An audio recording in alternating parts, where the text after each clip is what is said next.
देखो बच्चों, आज हम लोग को पढ़ना है इलेक्ट्रिक चार्ज एंड फील्ड। इसमें सबसे पहले हम लोग को जाना है इंडक्शन। इंडक्शन किसे कहते हैं? कहता है the process of charging without contact is called induction. कहता है कि प्रोसेस ऑफ चार्जिंग करने का ऐसा प्रोसेस जिसमें बिना हम टच किए, यानी बिना किसी कॉन्टैक्ट के कर सके। जैसे कि कोई मान के चलिए कि ये बच्चा है और ये पढ़ने में एकदम भोंदूराम है, और इसको आप बिना कोई टच किए हुए दूर से ही इसको एग्रेसिव कर दीजिए पढ़ने के लिए, तो ये मतलब हो गया कि ये चार्ज हो गया। यानी कि बिना, यानी कि किस विधि से हुआ? इंडक्शन से। इसको हम लोग कहेंगे इंडक्शन। समझ गए? जैसे कि इंडक्शन का हिंदी होता है प्रेरक, मतलब कि प्रेरित कर देना।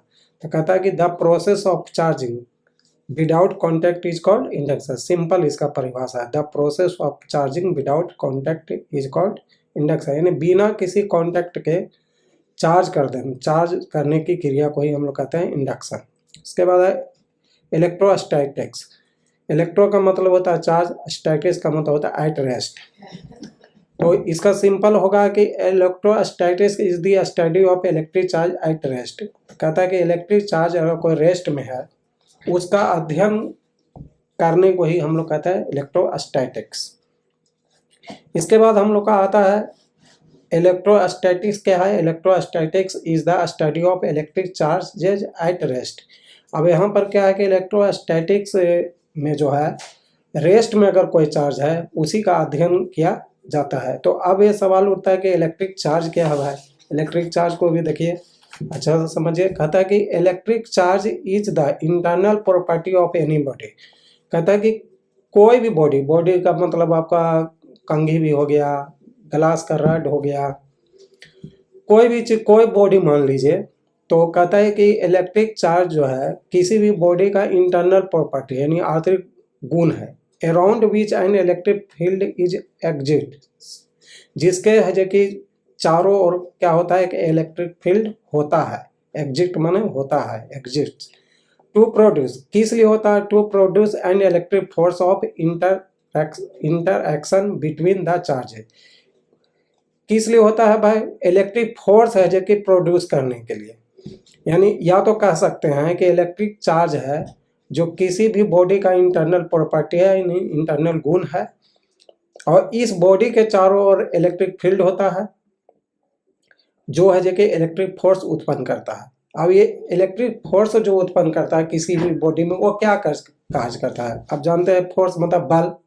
जैसे अगर आपके शरीर में बल आ जाए तो कहता है कि चार्ज हो गया, इन्हें बल आ गया, तो क्या करेगा? या तो आप किसी को लड़ के ठेल दीजिएगा, या वो आपसे मजबूत रहा तो आपको खींच लेगा। यानी कि ये इलेक्ट्रिकल फोर्स है जो कि किसी भी बॉडी का इलेक्ट्रिकल फोर्स या तो रिपल करेगा, रिफ्लेक्शन का काम करेगा, या अट्रैक्शन करेगा।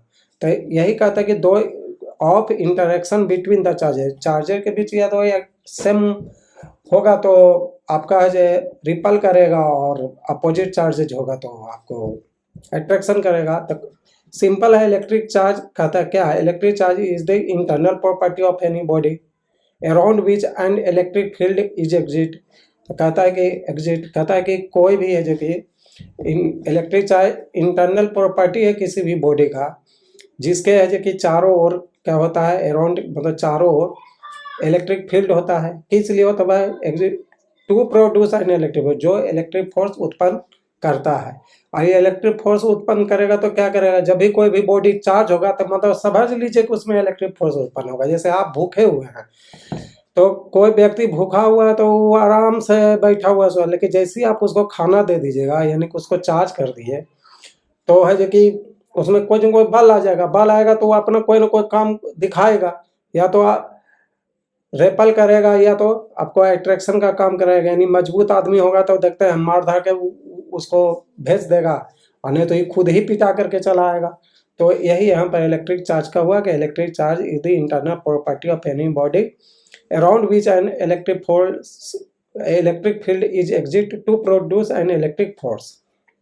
तो आपको ये ध्यान रखना है कि इलेक्ट्रिक चार्ज एक इंटरनल प्रॉपर्टी है किसी भी बॉडी का, जिसके चारों ओर है कि इलेक्ट्रिक फील्ड होता है, जो किस लिए? टू प्रोड्यूस, जो इलेक्ट्रिक फील्ड होता है जो इलेक्ट्रिक फोर्स उत्पन्न करता है। अभी इलेक्ट्रिक फोर्स क्या काम करेगा, interaction between the charger, charger के भी इंटरेक्शन का काम है, तो अट्रैक्शन या रिफ्लेक्शन का काम करेगा।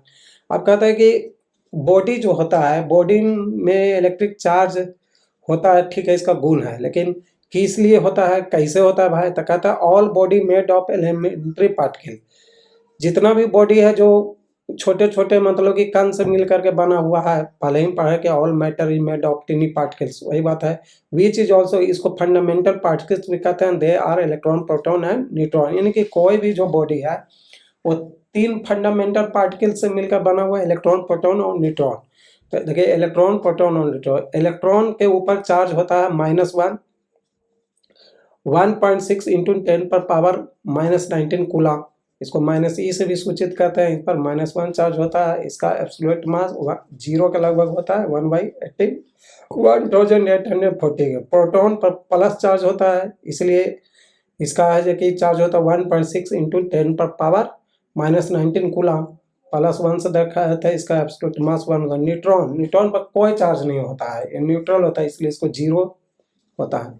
ई का मतलब यहाँ पे इलेक्ट्रॉनिक चार्ज होता है, जिसका 1.6 इंटू 10 पर पावर -19 कूलम इसको माना जाता है। तो ये हमने आपको 3 टॉपिक आज बताया, इंडक्शन, इलेक्ट्रोस्टैटिक्स और इलेक्ट्रिक चार्ज, जो हम उम्मीद करते हैं कि आपको समझ में आ गया होगा। अब इसको आगे समझने के लिए समझिए कि चार्ज जो होता है 3 टाइप का होता है इस आधार पर, पॉजिटिव चार्ज, नेगेटिव चार्ज और न्यूट्रल चार्ज। टोटल चार्ज को Q से दर्शाया जाता है, Q जो होता है Ne, और इसमें An और Np यानी number of proton, number of neutron और नंबर ऑफ इलेक्ट्रॉन पर निर्भर करता है। Q बराबर होता है Np प्लस Ne, इसके ऊपर प्लस चार्ज होता है इसलिए प्लस ही लिखा है, इसमें माइनस चार्ज होता है इसलिए। अब Q बराबर जो होता है, ये तो न्यूट्रल ये दोनों में ले, तो Np माइनस Ne होता है, पर ही होता है। पॉजिटिव चार्ज का डिफिनेशन कैसे देंगे, इफ नंबर ऑफ प्रोटॉन अगर Ne से ज़्यादा होगा तो Q का मान हमेशा पॉजिटिव में आएगा, इसलिए कह सकते हैं deficiency of an electron is called positive charge. कहता है कि जिसमें है कि इलेक्ट्रॉन की कमी हो, किसी भी बॉडी में इलेक्ट्रॉन का कमी हो, तो निश्चित है कि वो कौन चार्ज होगा, पॉजिटिव चार्ज होगा। उसी प्रकार से निगेटिव चार्ज, अगर किसी भी बॉडी में excess of electron is called, body में निगेटिव की मात्रा ज़्यादा होगा, यानी किसका मात्रा ज़्यादा होगा, इलेक्ट्रॉन को, तो निगेटिव चार्ज होगा। न्यूट्रल चार्ज, जिसमें दोनों इक्वल होगा, न्यूट्रल चार्ज होगा। तो इस प्रकार से है कि हम लोग चार्ज के बारे में पढ़े हैं। अब है 2 काइंड्स ऑफ चार्ज डेवलप। जब हम रबिंग करते हैं कोई भी चीज़ को, तो दो प्रकार का है जो कि चार्ज है जो कि उत्पन्न होता है। 2 प्रकार का चार्ज उत्पन्न होता है। देखिए पॉजिटिव चार्ज किस पर होता है, glass rod, cat skin, woollen cloth, woollen coat, woollen carpet. Negative charge silk cloth, हिबोटिक rod, amber rod, plastic sheet, rubber shoes पर। ये 1 नंबर में कभी कभी दे देता है कि ग्लास रॉड पर कौन सा चार्ज होता है, तो हमेशा यह रखे पॉजिटिव। सिल्क क्लॉथ पर कौन होता है, निगेटिव। या प्लास्टिक रॉड पर कौन होता है, निगेटिव। ये कभी कभी दे देता है कि जब हम रब करते हैं तो किस पर कौन चार्ज उत्पन्न होता है। अब हम लोग चार्ज के बारे में जान गए कि चार्ज 3 प्रकार के होते हैं, पॉजिटिव किसको कहते हैं, निगेटिव चार्ज किसको कहते हैं, न्यूट्रल किसको कहते हैं। उससे पहले हम लोग जाने कि चार्ज ही किसको कहते हैं। उसके बाद आप इसको स्क्रीनशॉट भी बना लीजिएगा अगर आप नहीं लिखे हो तो। उसके बाद है कि अब हम लोग को पढ़ना प्रॉपर्टी ऑफ चार्ज। चार्ज का 3 प्रॉपर्टी होता है, conservation of charge, quantization of charge, additivity of charge. Conservation of charge क्या है, तो देखिए कंजर्वेशन ऑफ चार्ज क्या है। कहता है conservation of charge state that the total charge of an isolated remain constant. कहता है कि कंजर्वेशन ऑफ चार्ज एक प्रॉपर्टी है जो ये कहता है कि टोटल चार्ज जो है वो हमेशा है जो कि कांस्टेंट रहता है। सके कहता है electric charge can neither be created nor destroyed. कहता है कि इलेक्ट्रिक चार्ज को ना हम उत्पन्न कर सकते हैं ना उसको हम डिस्ट्रॉय कर सकते हैं, सिर्फ ट्रांसफर कर सकते हैं। एग्जाम्पल कहता है कि when a glass rod is rubbed with A silk cloth. कहता है कि जब ग्लास रॉड को हम सिल्क क्लॉथ से रब्ड करते हैं, it develop a positive charge. तो क्या कहता है कि ग्लास रॉड पॉजिटिव चार्ज है जो कि डेवलप करता है, but at the same time the silk cloth develop equal negative. उसी समय है जो कि सिल्क क्लॉथ निगेटिव चार्ज भी उत्पन्न करता है, thus the net charge of the glass rod and the silk cloth is zero. तो इस प्रकार से अगर हम इसका नेट चार्ज निकालें सिल्क क्लॉथ हो इसका, तो क्या होगा, जीरो हो जाता है, as it was before rubbing, जैसा कि रबिंग से पहले था। तो इतना आज का टॉपिक आप समझ गए होंगे। इससे संबंधित अगर कुछ भी आपको समझने में दिक्कत हो तो कमेंट कर सकते हैं, हम उसको कल आपको समझाएंगे। सेकंड एक और है, द रॉक साल्ट